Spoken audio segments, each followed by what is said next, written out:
things worked a little bit differently in the Middle Ages. There were no standing armies. They just cost too much.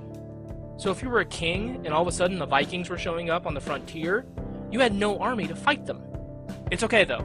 No worries. You've got a system called feudalism, and that's going to protect you. And not only is it going to protect you, the king, it's going to protect everyone underneath you. It's basically a system of trades. If I'm the king, I have a lot of land.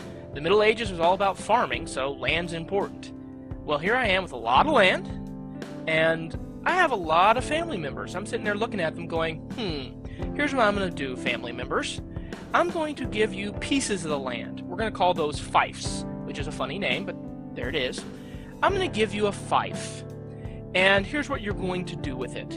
In exchange for that fief, you're going to promise that when I, the king, need an army, you're going to send everybody you can to come serve me, and you're going to pledge loyalty to me. That's how it works. Those family members become what we call vassals. So here's how it works. A king gives fiefs to vassals. I know, it seems like we're hardly speaking English, but bear with me. Now here you are as a vassal. You have all this land the king has given you. Well, you know what? You do the same thing the king did. You lend out pieces of it to vassals of your own, and they promise to serve you. And then those vassals do the same thing, all the way down to the lowest form of the low in the Middle Ages. Those people were called serfs.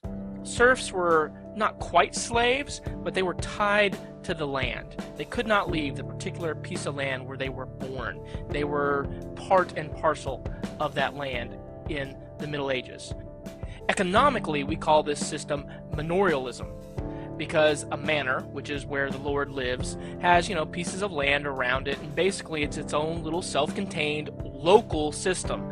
Everything the manor needs to survive is right there. The serfs provide the work, the Lord provides the protection, and there you go. That is how things worked in the Middle Ages. It's called feudalism.